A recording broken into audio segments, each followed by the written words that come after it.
I'm Ron and I'm back again, already with another Ron Sports Reviews.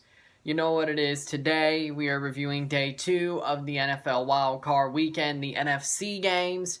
First, Vikings versus Saints. Then second, Seahawks versus the Eagles. We'll start with Vikings Saints. The New Orleans Saints lose to the Minnesota Vikings 26-20. And the Saints are out, and it doesn't feel good. It doesn't feel good. No, I'm not gonna go off on the Benson family like I went off after Kraft, because that wasn't what ended the Saints season. It was the play, especially by the offensive line, and the fact that their running backs just weren't as good of a dynamic attack as last year. Alvin Kamara and Ingram working together was better than what they had with just Kamara, and that's the thing. And that didn't help. Kamara didn't run very well in this game. The offensive line was horrible. Andrus Peat was a turnstile. Drew Brees didn't really look that good today. I have to admit it. I mean, anybody can admit it. He didn't look that good today. The only people that looked good on offense, I would say, was Michael Thomas, Taysom Hill, and Marshawn. No, I know. No, Lattimore didn't look good on defense. I'm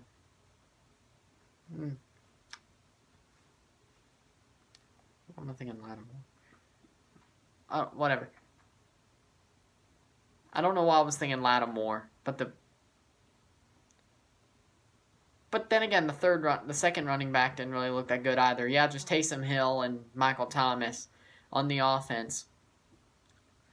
If Will Lutz would have kicked that second field goal, this wouldn't have been a problem. If he would have kicked that field goal at halftime, this wouldn't have been a problem. We would have been up 3. We wouldn't have went to overtime and lost in another bad way and in another controversial ending with the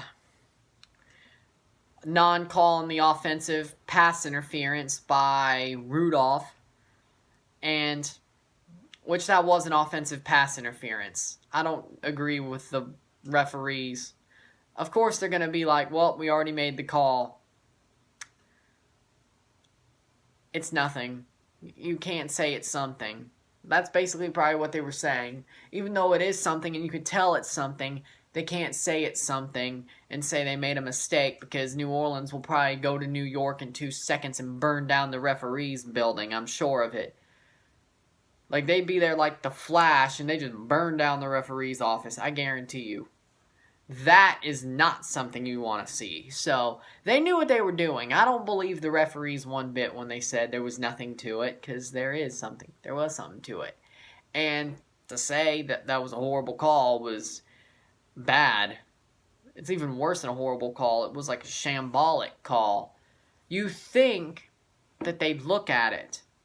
You think, oh, we made this rule where you could challenge pass interference calls or non-pass interference calls if you think it's pass interference, and we started it because of the Saints, and we don't even use it when it comes to the Saints. Kind of some irony there, isn't it? Now, I will say the defense for the Saints did good enough to take it to overtime, but then they fell apart.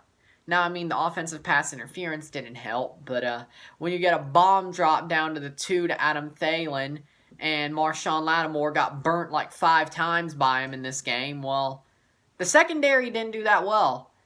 Now, the front 7, I would say, when they got used to the fact Dalvin Cook was just going to pound the ball and try to run it, they got to him. And they pressured the quarterback really well, too, I have to say. But Marshawn Lattimore got burnt. He was burnt toast by the end of this game, I have to say. But the defense kept the Saints into it, all in all, I think.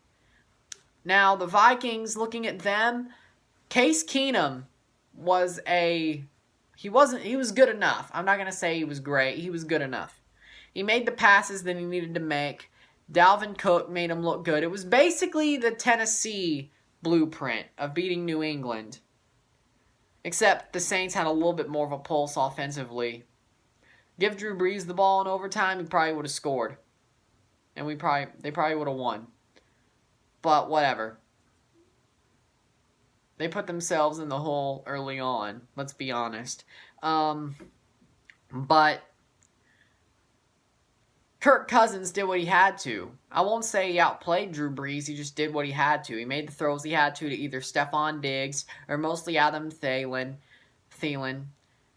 He made some good screens to Dalvin Cook, so that was that. And he did what he had to do. He didn't outplay Drew Brees. If there was any quarterback that outplayed Drew Brees, it was Taysom Hill. It wasn't Kirk Cousins. He just made the passes that he needed to. And speaking of bombs down to the 2-yard line, Taysom Hill, oh my God. Let's look at the positives for the Saints in this game. Taysom Hill. That pass down to the 2-yard line, that bomb that led to the Alvin Kamara touchdown, okay, I like it. I can't believe he did that because he just, boom. Like, that whole drive was probably the Saints' best drive, and Drew Brees wasn't really even on the field for it. So, yeah. But the Saints scored a field goal at the start of the game, then had that Kamara touchdown to make it 10. Well, the Vikings had a field goal, then they scored the touchdown. Then the Vikings scored a touchdown.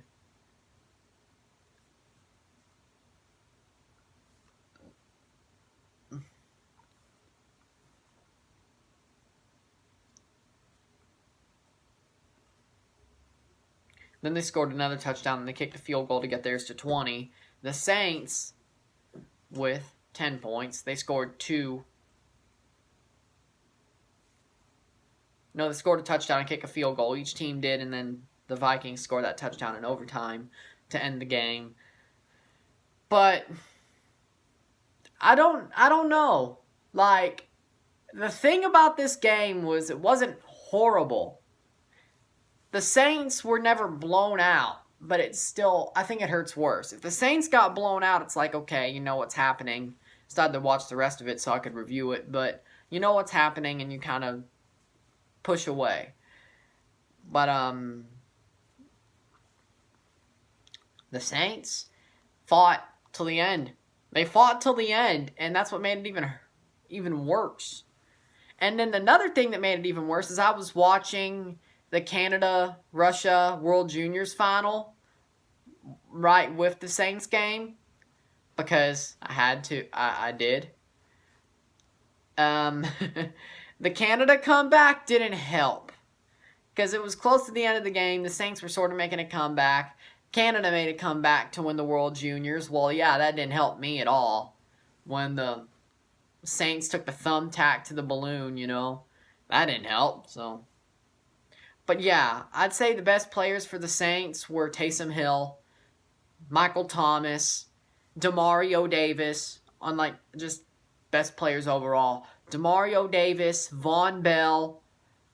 Yeah, I would say that. They were the best players. And maybe they should have put in Teddy Bridgewater a couple of times, see what they could have done with that. But it just wasn't meant to be for the Saints. And congratulations to the Vikings. That's what it is. So now we'll review the second game. Basically, probably the worst, like least meaningful, but worst game of the weekend. Because, yeah, you know, because at least the Bills had that complete collapse at the end of the game, even though they still somehow got to overtime. But it was funny to see the Bills do that, even though I have a lot of people who probably are going to watch this video / friends who are Bills fans. Toronto, you know, so that's what that is. So it was pretty funny to see the Bills do what they did. Like that was a show. That was a show. But the Eagles, well, no, the Seahawks win.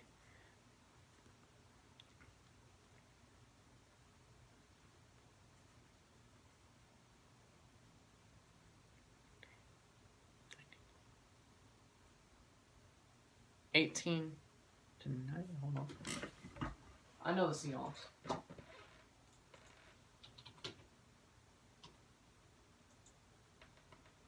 17-9. Okay, yeah. 17-9. Just making sure I was right. The Seahawks win 17-9. The Eagles kick 3 field goals. They lose Carson Wentz early and have to go to McCown, their backup quarterback, which actually, I have to say, he did very well in the game. He did but he kind of changed Carson Wentz's playbook, so it kind of fit him because he told him you should do more screens, passes to the running back, passes to the tight end. He did that. So basically that was his playbook that they got Carson Wentz to start working under. So of course he looked good, but for a 40-year-old quarterback that was basically a lifelong backup, pretty good. Pretty good. And I thought that the Eagles were going to make a little bit of a run and somehow win it. Not win the a Super Bowl, mind you, but win the game. Yeah, that one didn't. The Seahawks realized what was going on, and they started running roughshod in the second half. 2 touchdowns and 1 field goal. The Seahawks do what they needed to do. Russell Wilson looked good. Hollister looked okay. Marshawn Lynch he got a touchdown. Marshawn Lynch looked pretty good, especially for being on a couch for most of the season. So, gotta give it to Beast Mode. He's always Beast Mode, that's for sure. On the Eagles, I would say Goddard looked good. McCown looked good. Yeah. The Eagles didn't really have that many. Ertz did but you know what it is. But the thing about the Seahawks-Eagles game is it was like a fight, and it's not, like it was what I expected other games to be, a fight in the trenches. I thought it was going to be high-flying. I really did.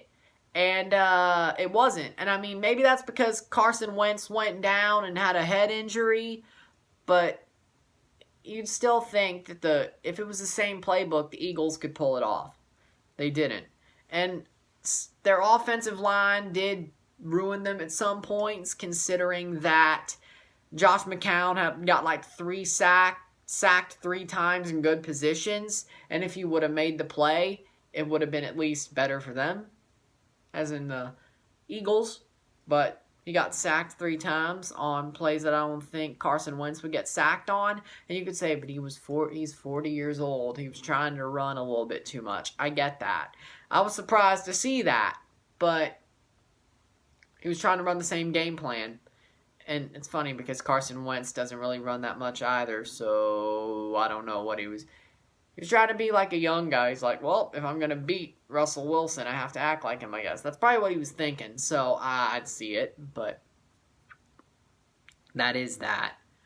But, yeah, nothing really special in the Seahawks-Eagles game.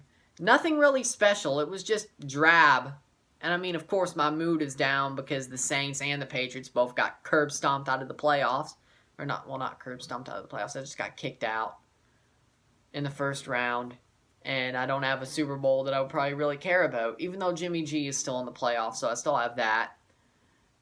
So, yeah, there's still that.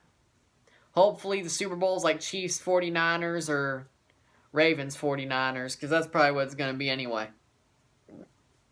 As long as Aaron Rodgers doesn't go to the Super Bowl, I'm happy. So, yeah, this week's predictions, I was 2 for 4. Because I picked the Patriots, and they lost. I picked the Saints, and they lost. I picked Seattle to win this week and Houston to win this week, but they won. So I was 2 for 4 this week. And, yeah. Not the best week. Let me just see how my full bracket got busted. So, 1, 2, 3, 4, 4. So, 1, 2, 3, 4, 5, 6. So best I could do is 6 out of 11 in the full bracket. Because of Minnesota. If San Francisco goes through anyway, it wouldn't matter.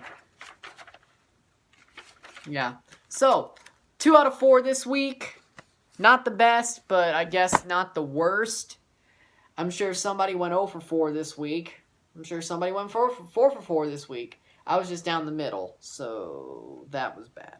But I'll be predicting the games again next week. And I will predict them for the championship round, and I will do the Super Bowl as well, even though I have nobody to care about left in this playoffs. The only reason I'm still watching the games next week is because I have this YouTube channel, and I promised 10 videos this month, and well, I thought the Saints would at least make a run. Well, not the Patriots, but at least, I thought they'd get to next week at least. The Saints, I thought they were going to make a run, but that doesn't matter. I shouldn't talk before I know what's going to happen. See? Not smart, but okay. So that's that. So, thank you for watching this video. If you liked it, share, subscribe, like, comment. You know what it is. Tell all your friends. Wildcard weekend using Uno reverse card on all of us and punched us in the gut. I'm Ryan and I'm out. Peace.